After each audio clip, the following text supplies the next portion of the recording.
I'm very excited today to bring you Carmen Sutton from Foodstuffs North Island, social supermarket lead. So welcome, Carmen. Thank you, Julia. It was lovely to meet you. Got everything, isn't it? Amazing. Like you meet these people. Like we only met yesterday and you just blew my mind and it got me thinking. And I was like, I need to talk about this. So Yeah. do you want to give us your background? Yeah. So I've been in FMCG for a very long time. I've been in FMCG for about 13 or 14 years, mostly on the supplier side. So I started my career at Unilever. And I've worked in account management and then moved into category at DB actually, and have done category for the last sort of 6 or 7 years, category and commercial stuff. And my last role last year was at Kraft Heinz as a category development manager across ANZ. So managing a relatively big portfolio just because of the size of the Australian market, and the categories I worked across were largely tinned things. So, looking at a portfolio of about 300 million USD. And then I've been at Foodstuffs North Island since December last year. Just kind of going back into something operational and something obviously community focused. So we'll get back to why you changed in a minute, but what is a social supermarket? Yeah. So a social supermarket is essentially a small format supermarket, usually about 100 square meters in size. And what we do is we partner with an organization in a community to bring that kind of retail space to life. 3 years ago, there was a conversation between our CEO, Chris Quinn, and Murray Edridge, who is the minister at Wellington City Mission, basically Murray saying, oh, it would be great if we could bring people food in a more dignified and choiceful way. You know, they'd run a food bank for a very long time, but they were really interested in a different model. So we did the first one with Wellington City Mission, I think, in 2021.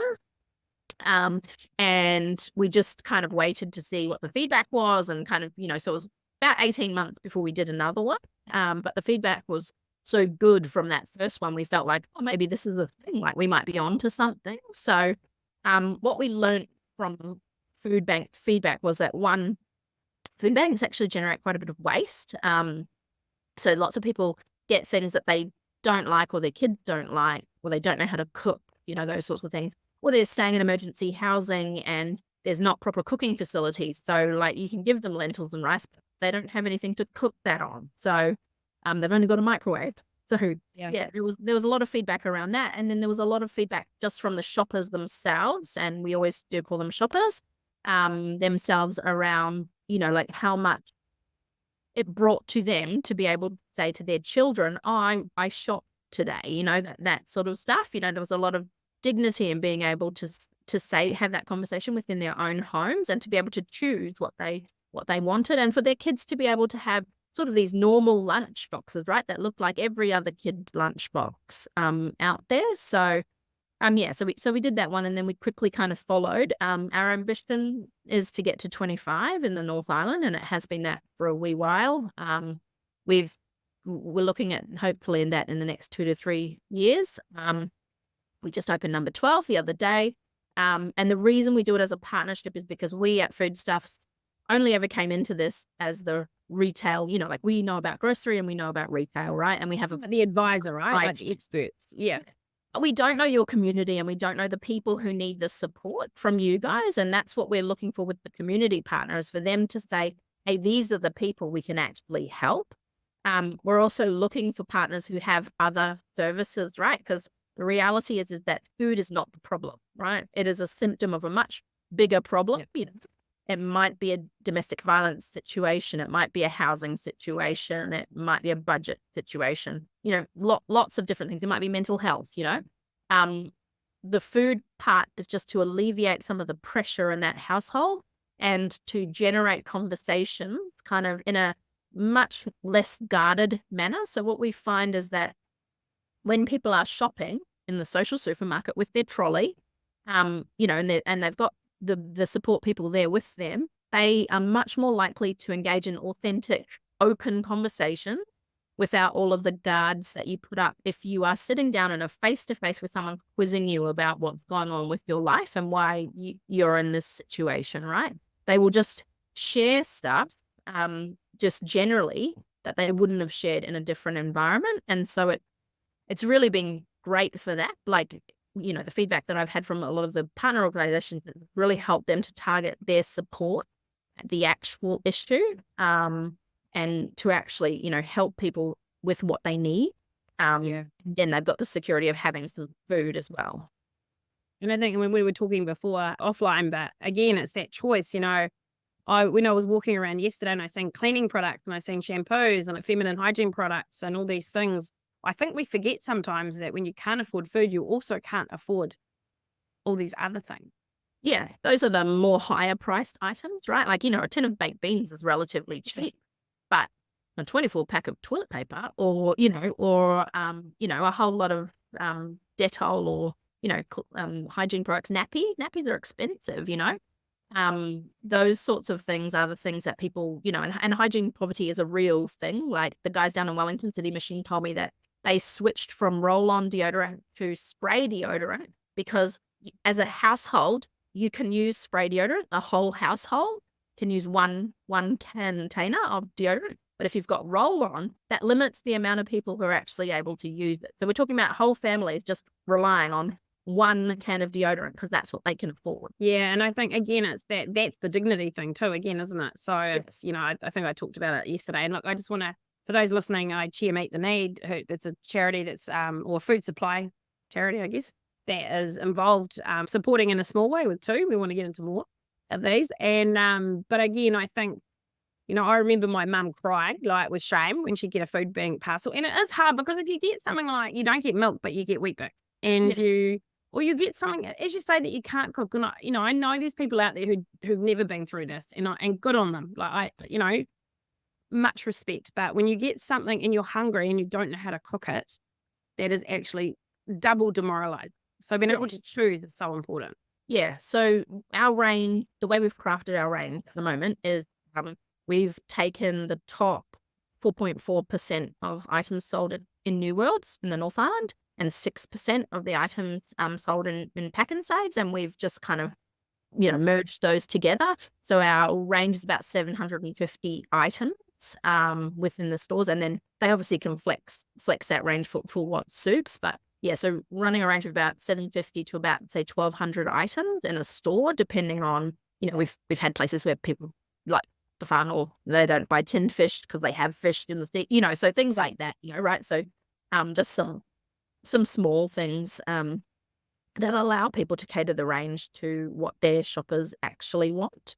And it's actually really nice when you see the range because, when people go around, they're like, wow, you've got all of these things, you've got, and we're trying to build a good, better, best range, right? We're trying to go in with a category management brain to say, actually, this is how people shop, whether they're shopping here or whether they're shopping over there. People shop like this. Nobody goes, oh yeah, I just want to buy all the value brand. That's exactly what I want because, brand equity exists for a reason, right? Brand equity tells us that these things are a better quality. These things are the things that I should be aspiring to buy. So, like Anchor, right? We trust and we know those brands.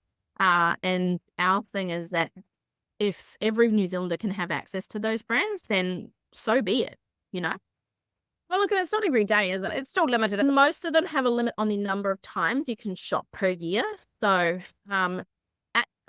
depending on kind of who the partner organization is, the majority are looking at about sort of 4 times a year, once a month kind of thing. If it's a situation where, say, your car's broken down and you need your car for work and your bill is $1,000, some of them will go, okay, you can come in to the social supermarket, for 5 weeks in a row until that $1,000 is paid off because we know that if you can't go to work, this is actually making the situation much worse for you. So there is a base rule, but that's, within that, they're treating each person as an individual, right? And they're working on individual circumstances. So it's not like, oh, we can't flex the model to accommodate with you. Some of the sites have no limit on how many times you can visit a year. But that's, again, about their funding and their model. And that's why we leave it up to them because they know their communities as well. Wellington City Mission is a great example of that. Because of where they are in Newtown, a whole lot of their shoppers are living on the streets, right? They're not suddenly going to find a house to live in, so they're supporting those people, but they're often doing much smaller shops more frequently, right? Because they don't actually have anywhere to put the food. But there's no limit on how many times they can kind of come in to Wellington City Mission.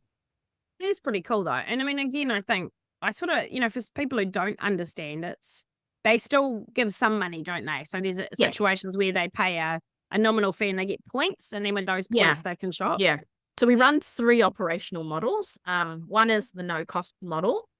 So there's no cost to the shopper.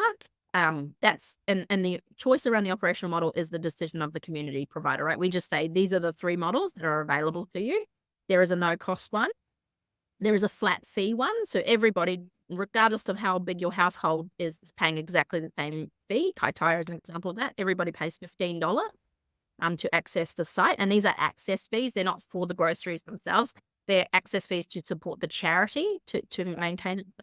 And then the third one is a tiered pricing approach, right? So based on the size of your family, you pay X amount per break, right? So the smallest family pays $20, say, and the largest family pays $50, depending on that. But again, our policy is also nobody gets turned away. So if you can't afford to pay, they're not going to say, hey, no, you can't come through today. I know in some of the sites, someone might not be able to pay on one visit, but then when they come the next time, they might pay twice, So there's still that option as well.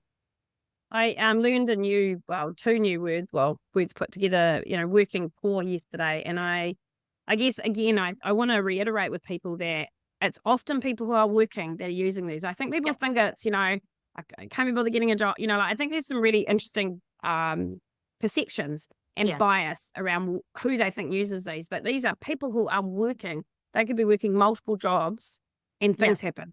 Yep. So the 2 areas where we're seeing our demand increase is the working poor space. So low to middle income earners whose mortgages have just got out of control. At some point they probably borrowed more than, they could afford. Yeah.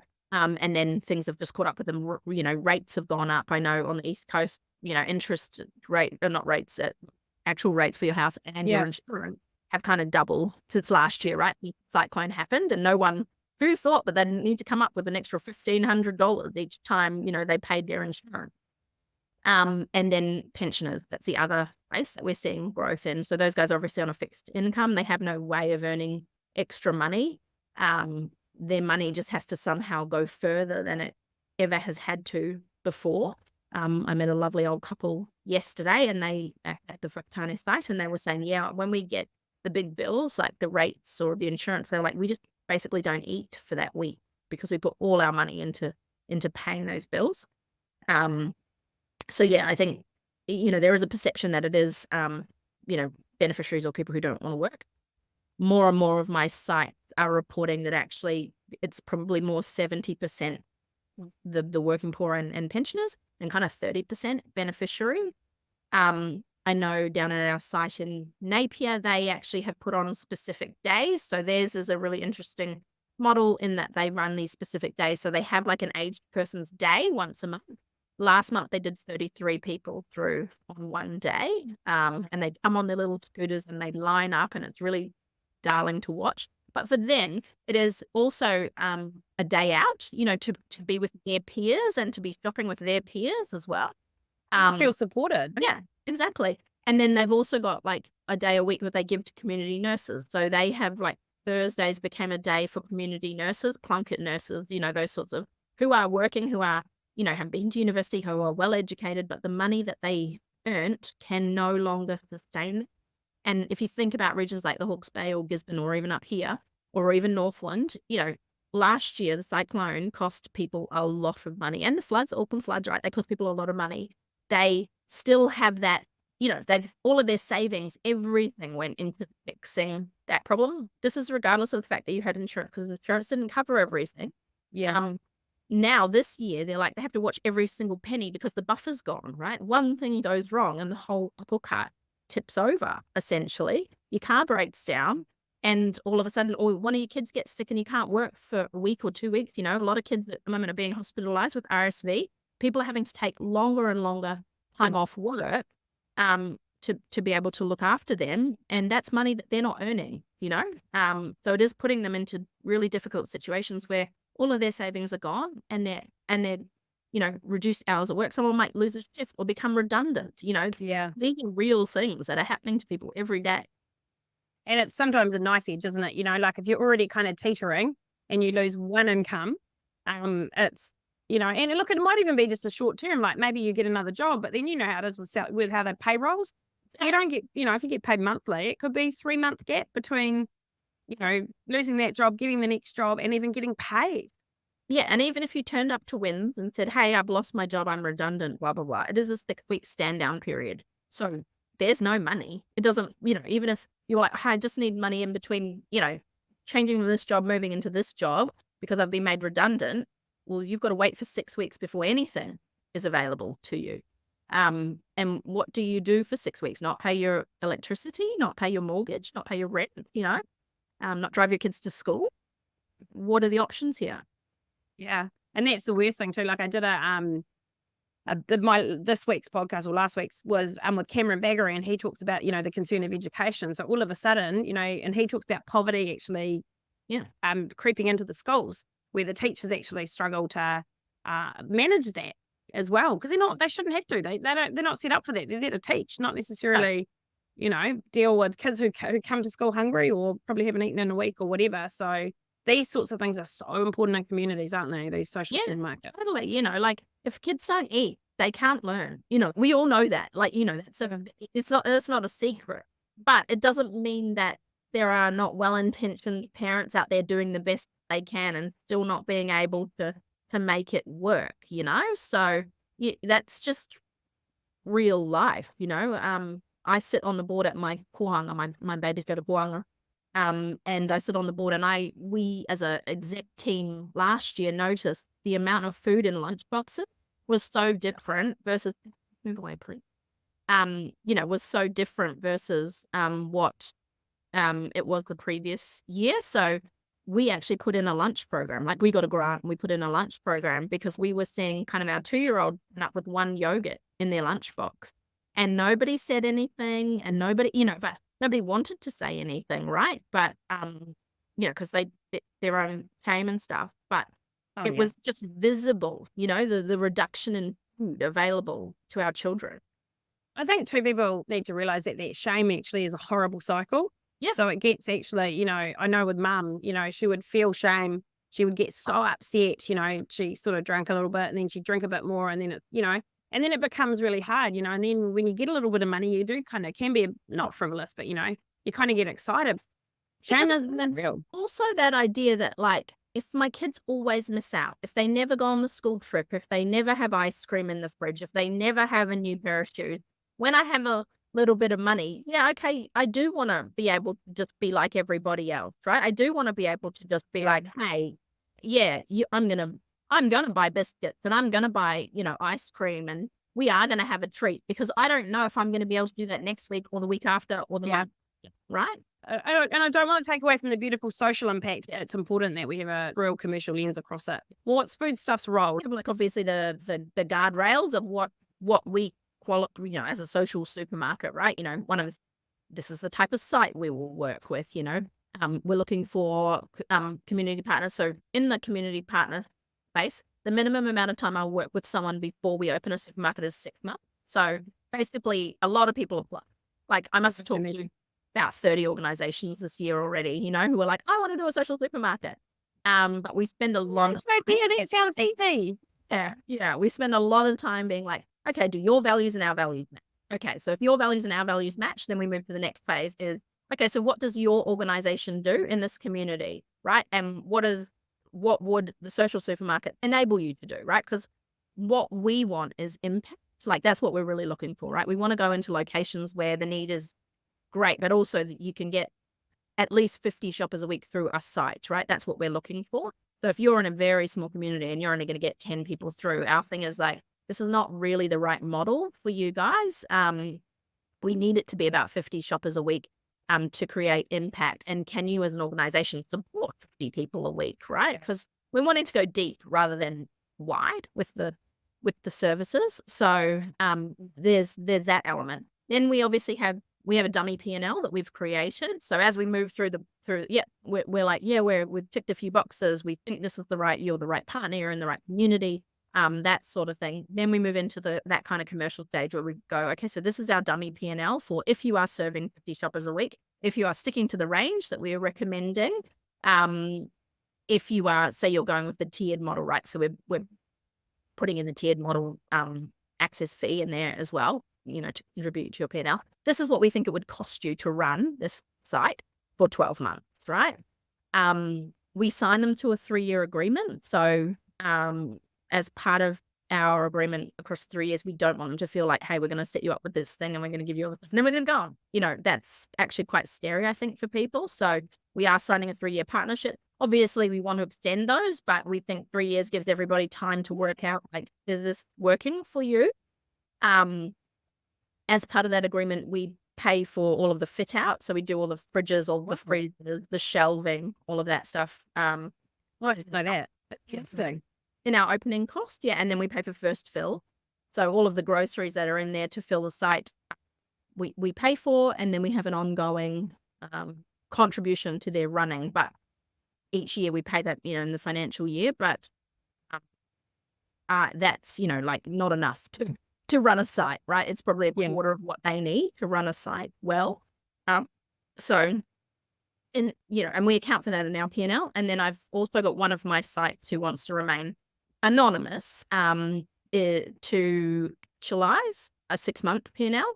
So, because I think there's probably things in there that we in our dummy P&L, like ours is dummy P&L is not right down to the fine detail. So the actualized P&L helps them to understand, hey, are you going to pay people for if they have to run around and get fuel, like pick up groceries and stuff in their own car? Are you going to be, giving lunches to your staff? What does that look like? So they've got some additional lines in there. What does it look like if you get less donations? Because some of the sites are better at kind of approaching suppliers and building relationships than others. So there's different amounts of donations that they each get, usually product donations. So trying to get them to kind of on board with that. And so yesterday's site's a really great example of that, in that, once we gave them the P&L and we kind of knew we were going to do the site with them, they took some time to work out from their side, how would they actually make it sustainable? And their idea was to come up with their own coffee shop, so the profits from the coffee shop go straight back into the social supermarket. It becomes its own ecosystem. People buy coffee, so they're getting something, right, for their money, but they are also giving back and feeding into the social supermarket, their community, and feeling like, maybe I'm just paying $4.50, but that money goes directly back into the supermarket. And therefore, there's a really feel good factor, right, of buying coffee from that. So powerful though, because you think about it, like imagine any startup that you could just get a dummy P&L, but if you get a blueprint, even down to the fit out, which I think is incredible, because one, it's knowledge.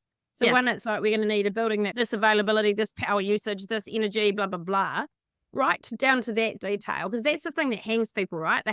You can have as much great intention as you wish, but if you can't execute, which would be very hard without the expertise, it's hard to make this happen. And I think I think that's a lot of support to give people. My ops, I've got 2 ops people, and so my ops guys, their job to draw the blueprint of the floor. So they get the, obviously the shape and size of the building. They draw out for the partner, okay, this is how many bays we're going to put in, this is where we're going to put your fridges, this is where we're going to put your counters, blah, blah, blah. They give that to the partner and go, okay, how do you feel about this, this size, this fit out, blah, blah, blah. And then, some will say, oh no, the door's going to go over here, or blah, you're working with them right from the start, right, and making something they can work with. And then my ops guys come back I had half a team at the start of the year, but I've got a full team now. So kind of minimum every quarter. But for a few, it's probably more than that because they need a little bit more support. But for those guys, so we don't, set them up and then leave them, right? We also have 6 weekly calls with all of our partners. So once every 6 weeks, we get everybody online via team.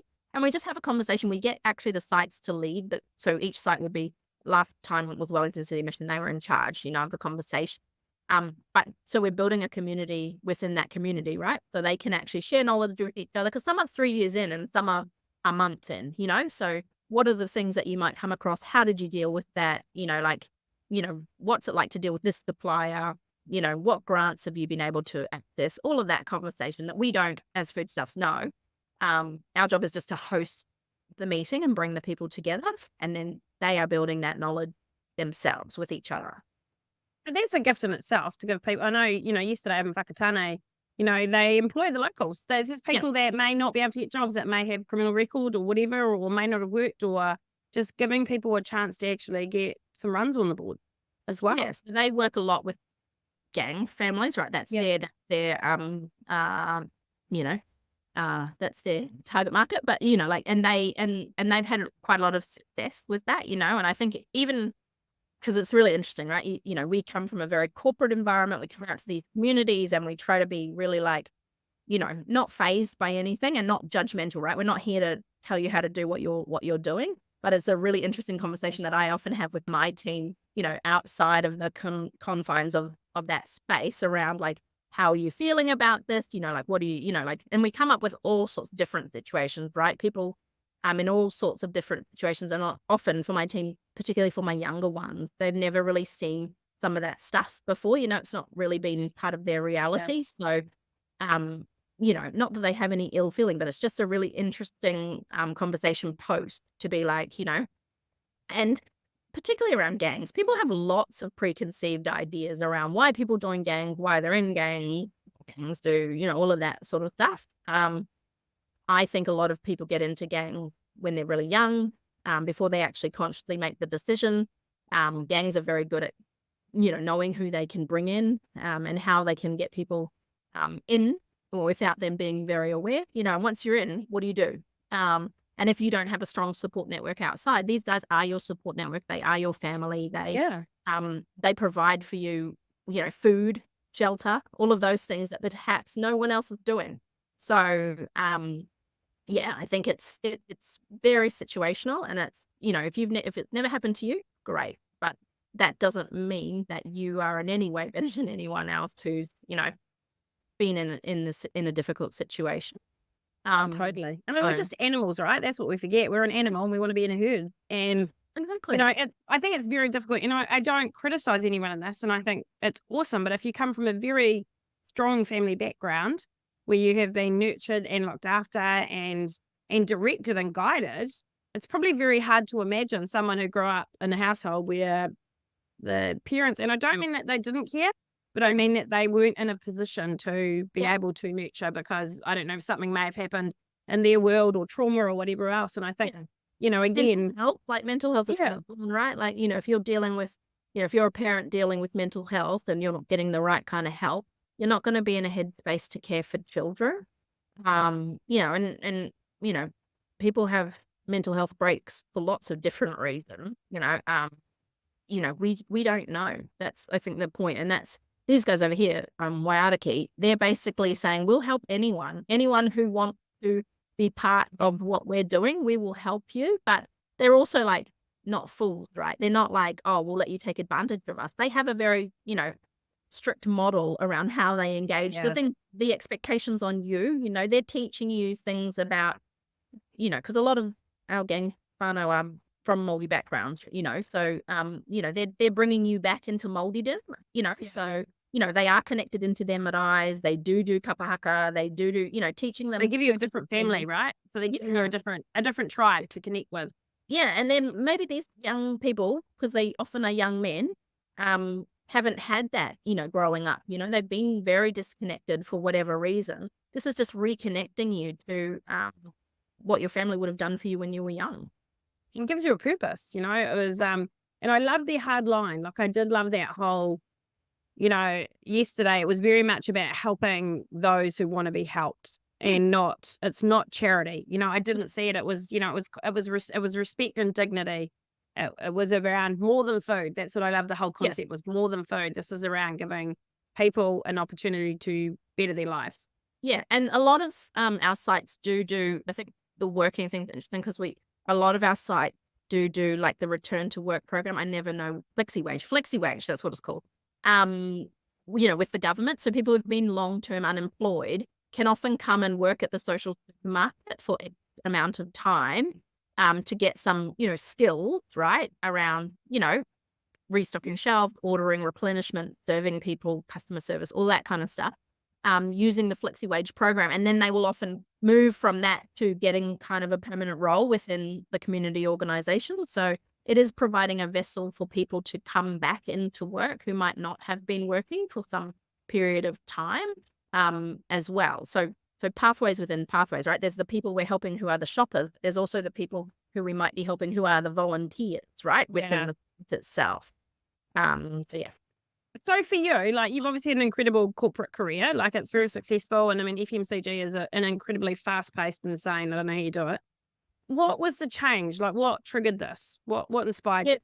I actually weirdly saw Why? my boss Willa, her on TV, or she was on, I think she was on the 7 Sharp program one night, and I was watching TV, and I was like, I said to my husband, "Oh, I could do that." And he's like, "What?" I was like, "What she's talking about?" I was like, "That sounds really cool, I was like, "I could about supermarket stuff, I was like, and I care about the community, and I think for me, yeah, I've worked in corporate for a long time, but I've always felt like I wanted to do something, and I saw a career coach a few years ago, and she's like, I think you need to do something that you feel like is more, giving back, right? And that's always been my thing. And that's why I joined the exec at Kohanga, because I wanted to feel like I was giving something back. But I think for me, it got to a point where I was like, I'm still going to my corporate job, and I'm only doing this kind of a little bit of my time.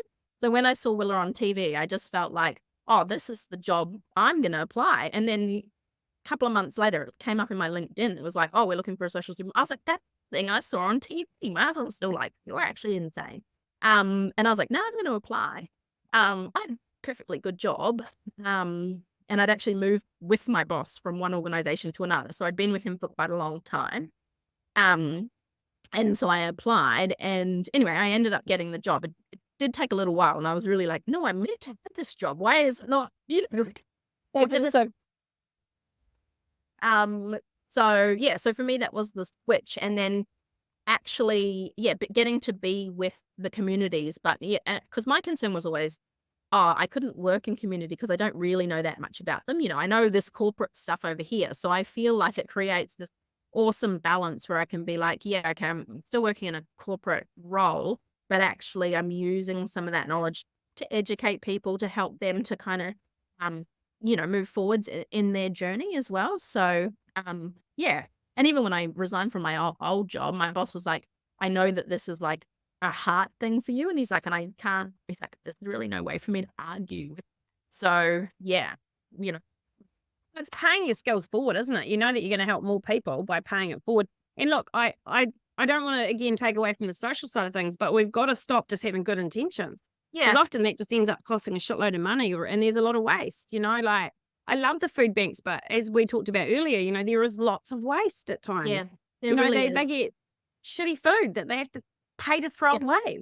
Yeah, and I say to people all the time when I take on a community partner, the thing I've found that people struggle with the most is moving from this food bank mindset, because we do like to work with people who've run a food bank previously because they know about food poverty in their community, is you give out what you're given, right? You don't hold any stock, pretty much, right? It's just a constant churn. Whereas in a social supermarket environment, so much of your capital is tied up in products just out the back or on the shelf, making the shelves full. And it's that first mindset, which is really hard for people in the beginning, because they're like, oh, all our money's just sitting there looking at us, what could we do, etc. But that once they get over that, once they understand that actually keeping the shelves full, having people shop, choicefully is actually so much more than they were doing previously in the food bank. And there's totally nothing wrong with food banks. Food banks will always have a place within our community. What we're talking about here is something that's not supposed to be detrimental to that. It is just supposed to be saying, hey, there's a different way that we're getting help to people. And we're partnering with people who are doing, one of my team used to work at Vision West, and it's really interesting because she's got a very internal perspective of food banks and that sort of thing. And she said it is a very different vibe, because you're just giving people a box of food, and very low level of engagement with those people. You don't actually know what's going on with them. You're not having a conversation with them or anything like that. You're not even sure if you're really helping other than with the food, right? Like the problem that got them to this place hasn't been addressed. It's just that you've alleviated some of the food burden for the short term, essentially. But the great thing what you're doing is that data and that measurement and that ability to track. And I don't mean that in a horrible way, but the only way charities survive is if they are run in a commercial manner. And you can't, and this is a really nice way to track. What do people need? What is the need? How many people are actually coming through? Yeah. What is the cost going through? How many people are supporting it? Whakatane, that board. I mean, those community, those partners, right? Like, there was a great sense of pride having, being on that board for Meet the Need was off the chart. Yeah. But there's like heaps of people on that board. So it's that weaving that community together. But totally. without that data, it's hard to do.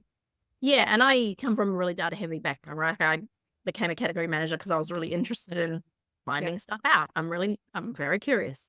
For me, it's actually great. We run a PHP POS system. So it's a relatively basic POS system, but that's because we didn't want to make it too complicated for people. They sit outside the Foodstuffs network because we didn't think that we needed to, you integrate them, that's just way too hard. However, within the PHP system itself, what we started with was a very basic model, but we've been able to add on. Stock take is one of the things we're starting to add on, because in the beginning, nobody really wanted to do that, right? But now it's like, actually, I want to know, what's donated. I want to know what I'm buying, what the stock movement of that product looks like, et cetera, et cetera. So Whakatane is one of the sites that we've just tracked every single item that we bought, because, as you know, when you order for a site, you get a DC order, you get a direct order, but there's still gaps on the shelf. So I go out with a card and I fill in the gaps with product and stuff like that, so we can open a full site. So everything I've bought on my credit card, everything that's come through the DC, everything that's come in direct is going to be put into the system, so they can track right from the beginning the movement of their product. And then within our business, we report back to Chris Quinn and our board, and to the Here for New Zealand committee every 6 weeks. And so we have a running total of, what is the dollar value of all the products that have been sold through? What is the average basket size? What is the average shopper family size? What are the top 10 products in everybody's trolley? That's a really helpful one for when we're talking to suppliers, to say, hey, you're one of the top 10 products in everybody's trolley at every site. Would you be interested in being in a partnership with social supermarkets? So that sort of stuff. Our sites also collect demographic data, which we don't actually access at the moment, because we've always kind of counted that as their personal data. But one of the conversations we've been having is, if we could just get family sizes, right? It would help us to understand potentially, because we think we mostly get families, but we can't prove that. We've got some of our market size tells us that, but we can't necessarily prove it. But I think it'd be really interesting to actually, when we do go out and we say, hey, social supermarkets is an awesome, program. We are serving these communities, and predominantly we're looking at families with 4 to 6 children, and they're these ages. I think for funding and for the stuff, that would be really insightful to know where it was going. I think even your supporters, I know for Meet the Need, that's a big driver for us, has been able to, it's really hard. We go out and say, oh, we think, but for people donating. So look, just a last couple of questions, because I'm conscious I've taken heaps of your time and you're freaking awesome. So I just want to keep talking to you, but I want to be your friend so we can hang out. What would be 3 things that you really would want people to understand or go away with? 3 key messages from around the social supermarket. One is, these people are just like you and me. They could be your neighbors, they could be your friends, they could be your family. They're just like you. Okay, stuff happens. I think the other one is that food poverty is not going away, right? It's not going away, and there will always be, in some form, it will always exist. So, the finger pointing and all of that stuff, it actually does nothing to help anybody. And then the third one is that the issues are actually really complicated. As much as people want to make them really simple, they're actually not. People think, if they hadn't made this choice, if they hadn't made that, blah, blah, blah. that We just punish them more if we stop this or we did that. It's just not like that. yeah, the issues are really complicated. How one person gets to this place and how another person gets to this place can be worlds apart, right? So, unless we start, actually, going, hey, we actually need to address the complexity of the situation. And our hope is that that's what the community partners are doing, right? Is addressing the complexity of the situation rather than it simply being a food problem, because it's not a food problem, right? So I think that's really important. And this is the fourth thing, but one of the other things we always get feedback on is, oh, well, why don't you just lower the price of supermarkets? First of all, I don't own a supermarket, so that's kind of not my choice. But equity and equality are two different things, right? So that would not address an equity issue at all, right? Not everybody is coming from the same starting point. Not everybody has the same chances in life. That's not true. It's just totally factually incorrect.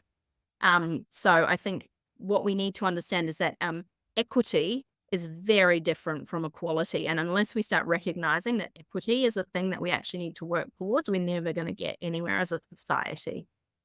And look, I'm really grateful to Foodstuffs. I think this is a big thing. People need to realize again that you're still a business. Also, you kind of have, like, I don't know if it's franchises is the right word, but you have individual owners of supermarkets. So this is actually a big deal. You're actually investing a lot into our communities and giving us a model that we can then go and fundraise for. I think that's the magic in it, is I know what I need to do.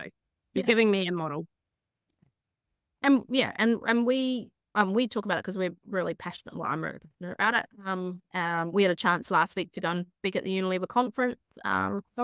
So just talk with suppliers about how it works and stuff, and I think that's a really great outcome from, relationship with them and them actually just as a business wanting to know more and get more educated and that sort of thing. And I think if we all could increase our level of both empathy and education in this space, then we could all move forwards together. I don't think that there's, it's not if I give something to someone else, then I miss out. It's not a binary thing.